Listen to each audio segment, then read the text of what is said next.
Martha, 57, scowled her phone, another climate disaster headline, when a stranger plopped a steaming chai into her hands. For lady who always counts crows, he winked, vanishing into Pike Place Market's bustle. She blinked.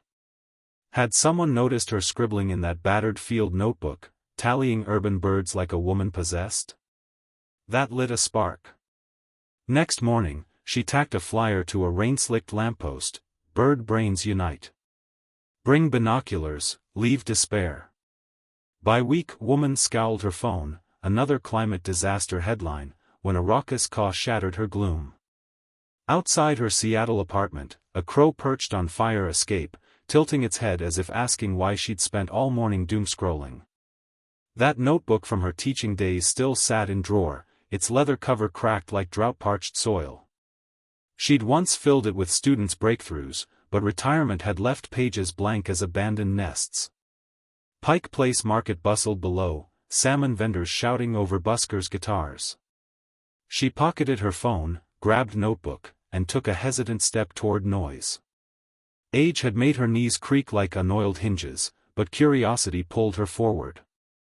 Near Market's flower stalls, a woman in a Urban Bird Brigade vest waved binoculars like a conductor's baton. "We're counting crows for climate research," she said, as if sensing Martha's unspoken hunger. That first day, Creator fumbled with her pen, scribbling wing patterns while her heart thrummed like a fledgling's first flight.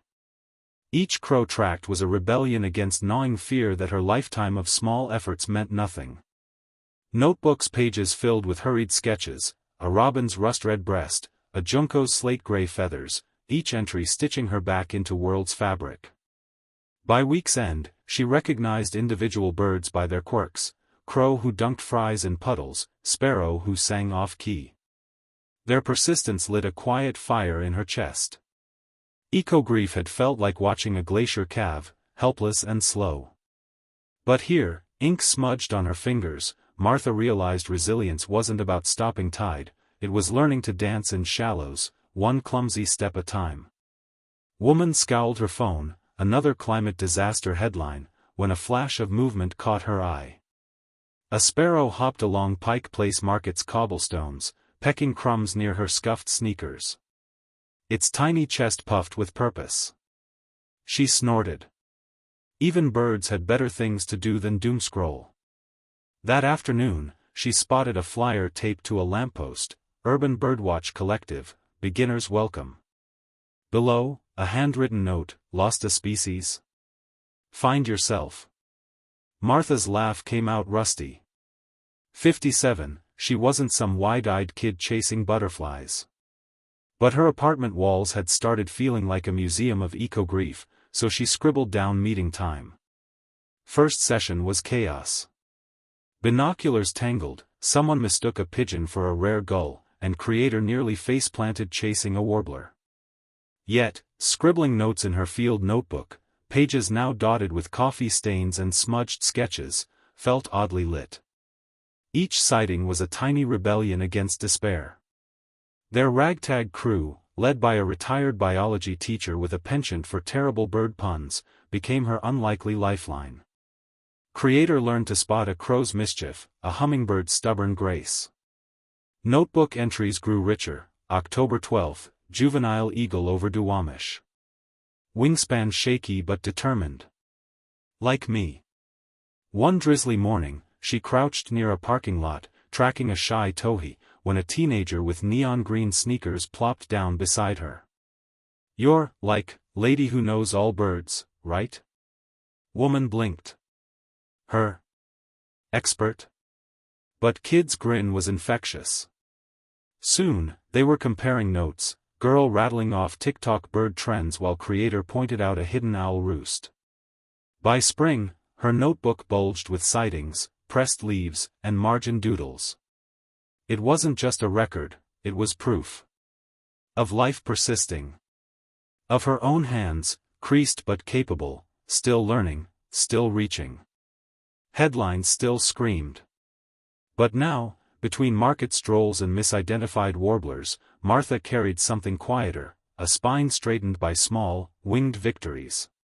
Woman scowled her phone, another climate disaster headline, when a flash of movement caught her eye. A sparrow hopped along Pike Place's cobblestones, unfazed by tourists tossing crumb-laden paper plates. She fumbled for battered field notebook in her crossbody bag, its edges frayed from rain and resolve. 57 years old, and here she was, scribbling bird behavior like some over-caffeinated Darwin. But act of pressing pen to paper grounded her, a tiny rebellion against doomscroll. Seattle's urban birdwatching collective had seemed absurd when she'd first stumbled upon their flyer. Birds? While glaciers melt? Yet tracking crows' nesting habits in parking garages or charting hummingbirds' shifting migration patterns gave her hands work that mattered. Data points stacked like bricks, small but solid.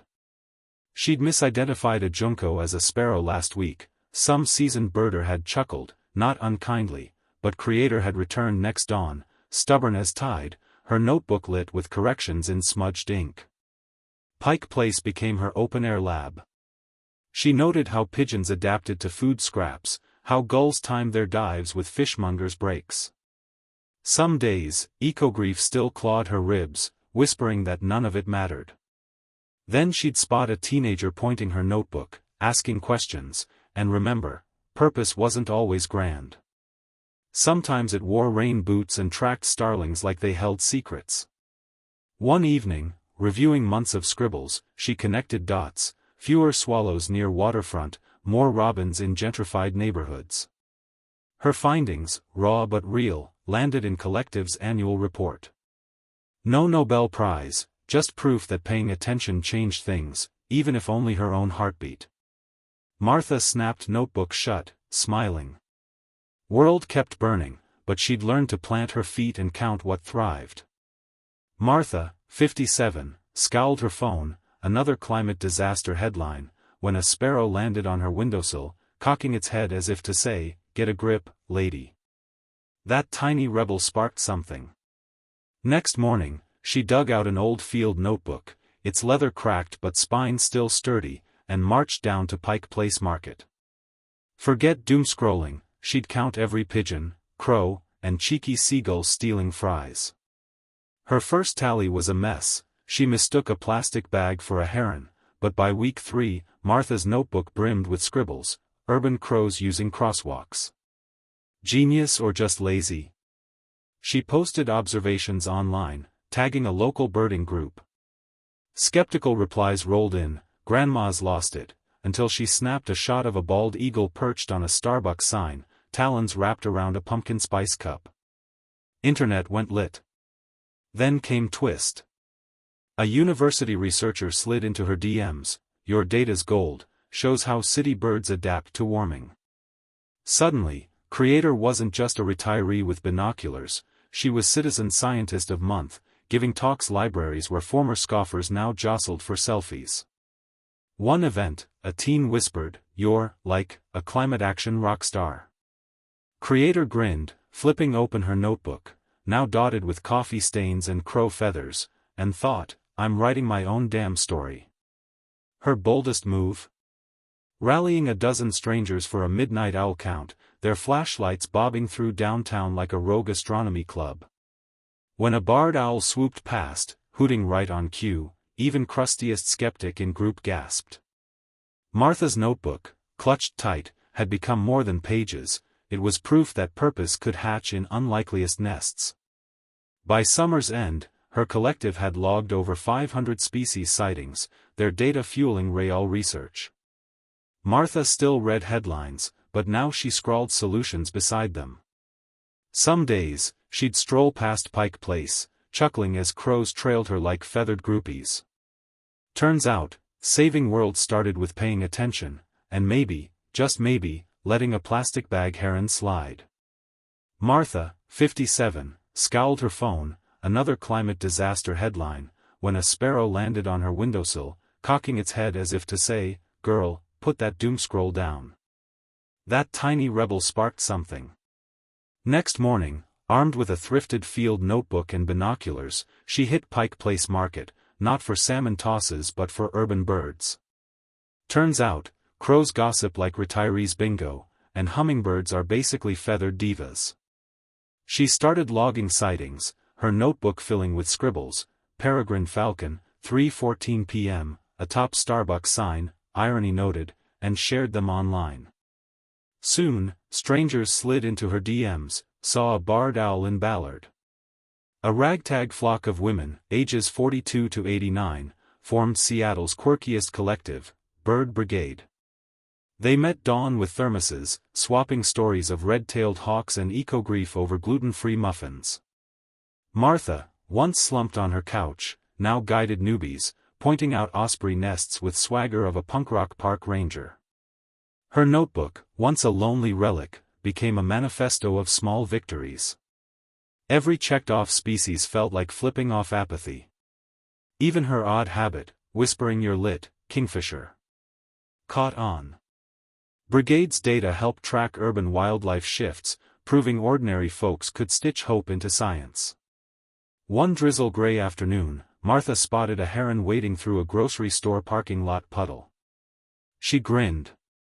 Nature wasn't waiting for permission to thrive, why should she? Grab your notebook, wild wonders waiting. No binoculars. Just look up.